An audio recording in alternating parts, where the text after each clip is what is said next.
Does it feel like medicine has failed you? It's all pills and procedures? Have you seen the overreach in healthcare policy and politics? I want to empower you with the knowledge that you need to make your own best decisions. Welcome to the Underdog RN podcast. Knowledge is power, so empower yourself. Welcome back to the Underdog RN podcast.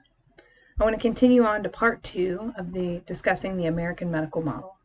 So in part 1, we talked about how in America we have a conventional more than a functional medical model and what that means for us. To summarize that up, basically in conventional medicine, it is literally defined as the treatment of disease with pharmaceuticals, surgery, or radiation. So when you're going to your doctor, your vitamins, your sleep, your stress management, things like that are possibly going to be addressed and encouraged to work on, but they're not going to be the primary focus or the primary fix. With a functional medical model, you look a lot more at the whole person, what all they have going on, recent life experiences, how that can impact the body, what could be causing this, other related things, and your approach is much more natural, holistic, alternative, however you want to define it really.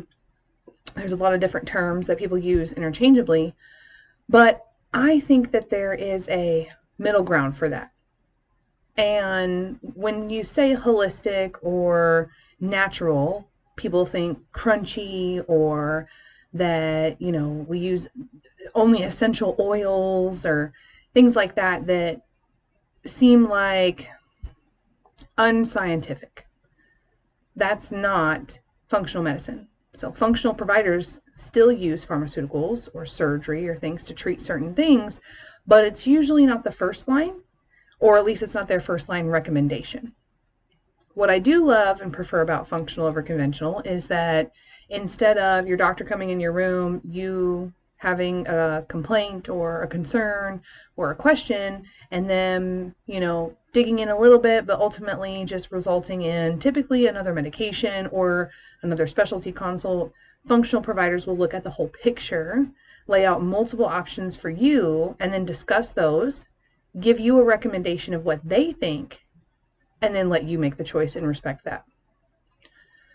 That's not to say that functional providers don't have their opinions or don't get frustrated with certain things or are necessarily better than all conventional providers out there. But I feel like we've gotten into this medical mill, which we're going to discuss later in this episode, and that is the problem with our current conventional medical model. So today, what I want to kind of discuss is more branching off of what kind of people that you see in healthcare, because I think it's very important that we define the type of medicine we're practicing, the roles in the medicine that we find, dig into some of the history, and then start talking about what are we going to do to develop a better model that is truly patient-centered, patient-focused, and not profit. It's not about the money or the bottom dollar or six-figure pyramids of heavy tops in organizations that it just trickles down to the little guy, which ends up being the patient, and they're not getting what they need, while a dozen people with executive, president, vice, whatever, behind their name are claiming these six-figure salaries, taking private planes all across the country. That's a problem. If you don't know what's happening, if you don't know the system, you can't know what's wrong with it to fix it. And it's so important to educate yourself on all of the things, what you can do about them, because as pertinent as it is to find a physician within insurance needs, financial needs, convenience, all these different factors, a lot of people are still using only conventional medical practitioners. And so in that, when you're stuck in that cycle and you can't necessarily afford to do a direct primary care, or you're on Medicare and you're kind of cut off her LinkedIn, and it's exceptionally difficult. So you need to know what's happening, the system that you're in, how to deal with it, how to conquer it, and what we all can do to impact change. So in this part, I want to talk about our mid-level practitioners. So that is our nurse practitioners and physician assistants. Last time we kind of discussed MD versus DO.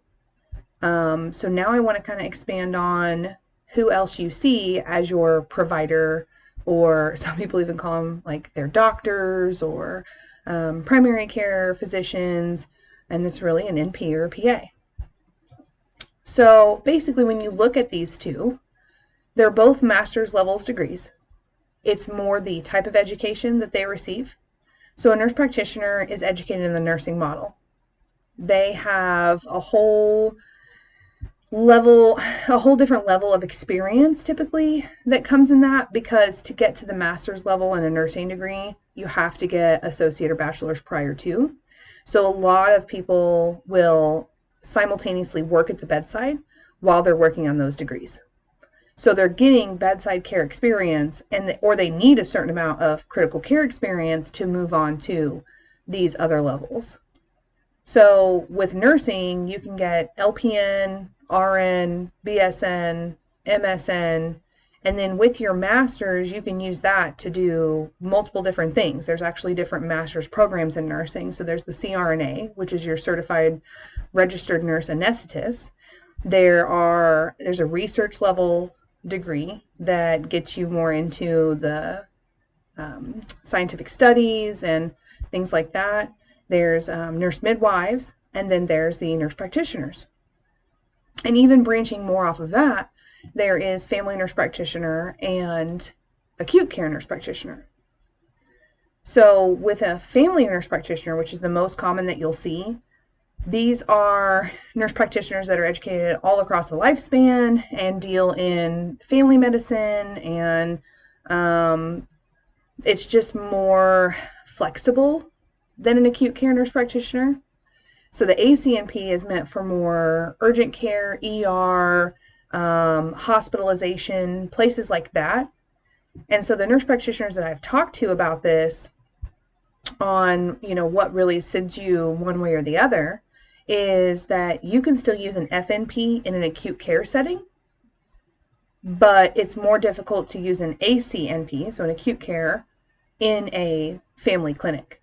So if you get older, or you just decide that acute care is not what you want to do, and you want to, at any point for any reason, you want to slow down, or you want to just go work in a family clinic, it's going to be much more difficult getting that job because of the specific type of training and education you received if you have just the ACNP. PAs, when you look at their education, it's a master's degree still, but they are trained and educated more like physicians are. And so that's more in the medical model, which basically means they're trained more in disease and treatment rather than the holistic, patient-centered, really focused on the whole picture type of model. Like, we as nurses are the hub of kind of your care. Like, who do you see the most of when you go to the urgent care, the ER, the inpatient when you're admitted, surgeries, all that kind of stuff? The people in recovery for surgery are nurses. Typically in pre-op are nurses. Before a procedure, it's a nurse. While you're in the hospital, it's a nurse. Who's in charge of those nurses? A charge nurse. And who's in charge of that unit? It's usually a nurse with a bachelor's or master's degree and director. Like, nurses run a whole lot of the roles when it comes to patient care and being at the bedside. So the big differences that you see in them is that nurse practitioners have more autonomy. So you'll have states all across the country that allow nurse practitioners to practice completely independently. They don't have to have a supervising physician. Unlike where a PA has to have a supervising physician, the matter of supervision that they require, or what exactly has to be conferred with that physician is state to state. And there's a scope of practice that defines all of this. I mean, we all have a scope of practice. If you have a professional license, you have a scope of practice. Nurses, RNs, LPNs are different than nurse practitioners. PAs have one, physicians have them, like surgeons. Everybody's got, like, this legally is what your license says that you are allowed to do. You'll also see a lot more PAs in surgery, or having the ability to kind of move from specialty to specialty, where nurse practitioners, I mean, they can move, but if you, like I said, with the FNP and ACNP, sometimes it can be a little more difficult. But I've seen both in acute care settings, inpatient, in the ER, in clinics, in family practices, all those areas. And it's never, like, practically or in application been a huge difference. So you will find, though, that, like, the schools, like getting into the schools, PA is extremely competitive. I've known people who have moved halfway across the country to get into a PA school because they were accepted. They just had to be ready to pack up their lives when they got their letter, that they could go here or had been accepted here. I knew a girl a few years ago that had applied to PA school, was working as a nurse assistant, and went and moved to Florida because that was the one she got accepted to, even though there's one not far from here.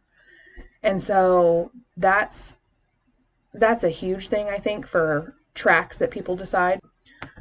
You know, when you look at nurse practitioner schools, they are quite a bit easier to get into, I want to say. There's just more of them. And they have them, there's a lot of education that you can get done online now with nursing, simply because you get a lot of clinical time at the bedside before your master's degree. And I think more and more schools are moving towards that model, is using that real life experience that you gain to apply it to your education so that it is easier to get those degrees. Really, though, I mean, I've known a lot of people that say, well, I just want to see the doctor. Why can't I just ever see a doctor? I don't care what the nurse practitioner says. I don't care what the PA says. And just different things. And I think a lot of it is based off of personal experience, right? I know a lot of really great nurse practitioners and PAs. I work with a fantastic NP and a PA, absolutely love them. And frankly, like, in my overall experience, I find that NPs and PAs tend to be a little more personable. I don't really know what makes that difference. I mean, I've met really cruel, cold PAs and NPs, mid-level providers before, but it's a lot less frequent than what I find with physicians. You know, it's like, as a nurse, it's an oddball to have a physician that comes to the bedside and is very sincere and, you know, is looking at the patient like, almost like a nurse would look at the patient. It's a little strange. Like when I worked med surg, we had this one doctor. He would come around and he would do things like walk patients. And that doesn't sound like a very big thing, but for a doctor to take the time to help get a patient out of bed and then walk them down the hallway, talking to them, checking their oxygen levels and seeing how they're going to do so that they can decide what's an appropriate and safe discharge, it's out of the blue. It's an anomaly. It's not the usual. And that would still be kind of unusual to see, like, a nurse practitioner or a PA do that, but not quite as shocking, I think. It's also the same thing, like, I had multiple times where I would need to, like, boost a patient up in bed, is what we say. And it's basically, you know, the hospital bed, you just slide down into that crevice that digs into your back, your lower back. And so we have to boost you up, right? And so Now they have all kinds of sliding sheets and, different things, and they say to do this and do that. And we're going to be realistic in this podcast. We boost people. I think that we should definitely have tools that help us with that. But frankly, it is so much you have so much time constraint that in the minute that it takes to grab another staff member, come back, grab both sides of the sheet and scoot the patient up, versus having them roll and tucking this whole thing underneath them. And some of this stuff is fantastic. It absolutely is. But just time-wise, it's just not super applicable in certain situations. And so when you look at NPs and PAs, like, it's nothing for me to, it's a little bit. So like on a scale, for a physician to do that, like walking a patient and stuff, is, oh my gosh, it's like a 10. It's like, what? Wow factor. Okay. For an NP or a PA, it's like a 6, 5 or 6, like, hey, thanks for helping me boost this patient. I really appreciated it. And, that's what makes me love some of the mid-levels I work with, because they make that seem like it's no big deal coming in to put in a NG or a Foley or an IV or something. They don't mind at all. And they're actually kind of excited to do it because it's more hands-on and it's using the skills that, this is your nurse practitioners, by the way. So PAs are not trained in how to put IVs in, or at least the ones around here that I've worked with are not. And frankly, a lot of physicians don't either. So the ones I've ever seen do anything, like physicians put in like central lines, big things like that, I have seen. But I don't know if I've ever seen a doctor like just legit put in an IV other than in the ER. And that place is, we'll have a whole thing about ER, because that is just, it's like when you work inpatient upstairs, you're playing softball, and when you go work in the ER, you immediately flip to hockey. So that place has its own rules, and it's just get it done. It is get it done, period. Save this person's life, get whatever needs to be done. So it's a very cool place to work. There are some amazing people that work in ER, and it's just different. So frankly, for those that just want to see the doctor, I would kind of beg you to pause for a minute. Take time to get to know the person sitting in front of you first, because there are a few key things you can look for when you're meeting a practitioner that's going to be like your primary care or your hospitalist, or somebody that you're going to be interacting with for a period of time, or a long period of time even. And you can determine a lot by how they address you, how they talk about your treatment options, things that I would encourage people to look for, especially when they're seeking out like a primary care or somebody that they're going to be seeing on a regular basis, is, how does that person behave? Do they come in and stare at the screen and type and never make eye contact with you, never really sit and look at you and listen to you and talk to you? Or do they come in, introduce themselves, sit down, look at you, take some notes? Like, I'll just tell you that you have to, you have to take some notes, because you're going to have a whole story and you want us to get that accurate and remember key important things. So forgive them for taking notes. When I say typing on a computer, you know what I mean. Just staring at the screen, doing nothing but typing the entire time. And they close out the screen and they get up and they walk out. So if they sit down and they talk to you and they're asking you questions and are really seeming like they're trying to get to the root cause of the issue and get the whole picture, when they present you with options for what to do about whatever you have going on, are they saying, okay, well, you could have these deficiencies, or, have you considered that working 60 hours a week, raising, 3 kids, and doing, other side projects, or having a sick family member, or just whatever, it's too much. Like, is there anything that you can cut back on, and maybe that's impacting your sleep?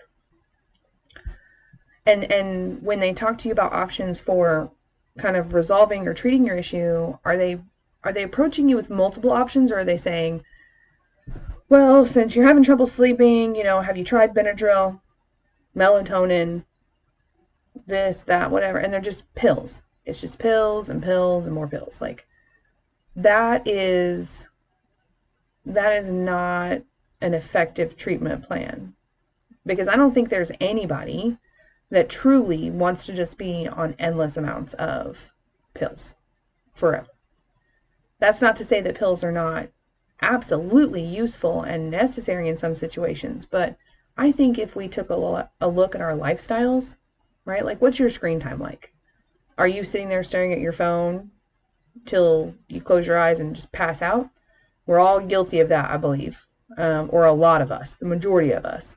I know one lady in this whole world that's probably not, but the majority of us don't cut our screen time, cut our caffeine, eat good meals that are, chocked full of vitamins and minerals rather than carbs and processed foods. And I mean, there's a whole variety. How's your stress? If you're not stressed out right now, like, I want to know how, because with everything in the country and in the world and just all of it, I mean, that's what it is. It's just feeding a stress cycle, basically. So I think it's important that when you see a practitioner, they give you a multitude of options, like, have you tried this? Have you tried this? And have you tried this? And even sometimes, like, okay, let's just get you over the hump. Have you tried some melatonin while you address these things? Because to address your diet, address your exercise, address your screen time, and really change your lifestyle, that's stressful. It's very stressful. It is so hard. And so sometimes you just need to get over that hump and just get some good rest. There's a difference. That is a difference than somebody saying, okay, I'm gonna write you a prescription for some Ambien, try this every night, see how it goes, we'll follow up in a month, send me a message if something comes up. If you start driving your car to McDonald's at 3 a.m. and don't remember it and wake up with 50 McDonald's bags in your bed. Or I've never heard of that actually happening, but I have some definitely crazy stories about sleeping medications. And so truly, it comes down to a personality. It's not about the degree. You can just as easily have someone sit behind that chair that has an NP, a PA, an MD, a DO, and treat you poorly or treat you very well. We're all individuals, and I don't think it's so pertinent as people think it is to just see the doctor. I would truly give your mid-levels a good shot before you make those kind of demands or judgments on who you're seeing and what they do for you. I wouldn't go into anything with any preconceived notions. I think that in healthcare in general, we all need to give each other a little bit of grace. I was just talking to a nursing assistant earlier today about that. Difficult patients that have multiple chronic illnesses and are very dependent physically on people and make demands. And I'm not talking about questions or can you help me, or no, they make demands. Well, you will do this because this is what I want. And they're hateful. That's just as bad as nurses, nurse assistants, practitioners, speech therapists, anybody, a healthcare professional going in and just having preconceived notions because of something that was said by somebody else from some other facility, and then treating someone differently because of that. I think that something we've lost in healthcare on both sides of the fence is a sense of mutual respect, patience, grace, understanding, empathy. None of us in healthcare want you to wait 4 hours in the waiting room of an ER. Nobody wants your food to be cold. Nurses don't want to hurt you. You know, they don't want to give you shots that hurt. And I don't think that patients who are demanding or even rude, demeaning, abusive, necessarily want to be that way either. So what I told this nurse assistant was, have you considered the fact that this person has these multiple issues and is unable to even get a drink of water without being dependent on somebody else? And this has gone on for how many years have they been like this? And they're dependent on, can they go outside? Toileting hygiene, taking a shower. And they have so little control over those aspects of their life that it's important for us to remember that and promote independence and choice in what we can. So if that means that they prefer to shower during the day rather than at night, and we have a set of rules to make sure that everybody gets a shower, and so these room numbers, and it's a whole thing. It's a process to make sure that people get bathed like they're supposed to. If we have to alter that to give this patient a little bit of control, a little bit of power, a little bit of independence, it's really not a big ask. And even if they're hateful about it, even if someone is rude and they really don't have a reason to be, that's how I kind of explain it. And typically when I have conversations with these types of patients about their attitude, about their approach to things, about how they choose to address staff, or even mentally focus on tasks or their recovery. I mean, you have to want to get better, and you have to work with the team of people that are trying to help you get better. It's not a guilt trip. It's like, for instance, I had a woman who had a tube in her nose. She did not want the tube out because it was so painful to put it in. And this tube is feeding her. She didn't want to take it out, but it hurt to leave it in. Hurt to swallow. Well, we can't know that you're going to eat and drink enough if you're not swallowing because it hurts, but the tube is irritating the tissue of your throat and your esophagus, and it's uncomfortable because it's in there, but we can't take it out because we have to make sure that you're going to get enough nutrition to heal and get better. And so by not eating and drinking, we're having to feed you through this tube, which means we can't take the tube out, which therefore creates this cycle of pain, and you're not eating and drinking. And so if you can just get over this hill, if you can just get over this hump and eat and drink, because you can swallow, you can drink even little things like some non-acidic juices, applesauces, puddings, minced stuff like minced up, moistened, whatever, thinned out potatoes, applesauce, whatever you want to do, let's do that. Because if you can get over this hill and you can make sure you're taking in some nutrition, we can take the tube out, then the tissue that it's irritated can begin to heal, and it won't hurt so much. Because it's not the physical ability to swallow is why you need to have the tube. It's this cycle you're caught in. That patient ate 2 meals that day and then continued to eat 2 more meals the next day, and we took her tube out. And this had been an issue for a little while now. It was a big issue mentioned to me in report from the previous nurse. Well, she just won't let us pull it. She won't eat or drink though, but she can. She does a little bit here and there, but she won't let us take it out because she's so afraid of how painful it was to put in the first place, which I completely understand. But like, this is the place that we're in, so we have to do something about it. And I think it's huge to educate people.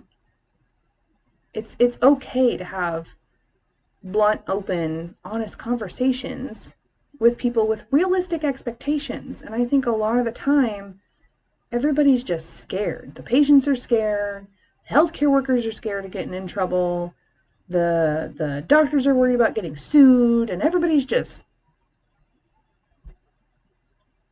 And it leaves us in this spiral. And so these are really important conversations, and we have to be able to have them. And I think it's really important for you to be able to know who you're talking to, what you're talking to them about, why you're talking to them. And hopefully they will give you information rather than just trying to push decisions on you, whether it be your doctor, your PA, NP, your nurse assistant, your speech therapist, whoever. You know, if you have questions, you should not be scared to ask them. I hope you enjoyed today's episode. That's all I have to say about all of that. I want to get more into nursing and other specialties. I had a great conversation with a dietitian today, and I'm very excited to talk about them and their roles. And there's all kinds of things that, you know, even I don't know about what our interdisciplinary team members can do. I do want to remind you to make sure you subscribe. You can follow me on Twitter, Rumble, YouTube, but this should now be up on Spotify under the Underdog RN podcast. And I've got my site up. There's some construction and different things changing. Check out my article on 5 things to know when seeking healthcare. You can sign up there for that. And if you guys have any questions, don't be afraid to reach out, comment below, and I can't wait to see you next time. Thank you for tuning in today. I hope that you found some of the information insightful and helps you advocate for your own care or someone else's. I want to encourage you to follow me on Twitter, Rumble, YouTube, Telegram, and my Patreon coming up soon. You can also find me at my website, underdogrn.com. Knowledge is power, so empower yourself, and let's make it make sense.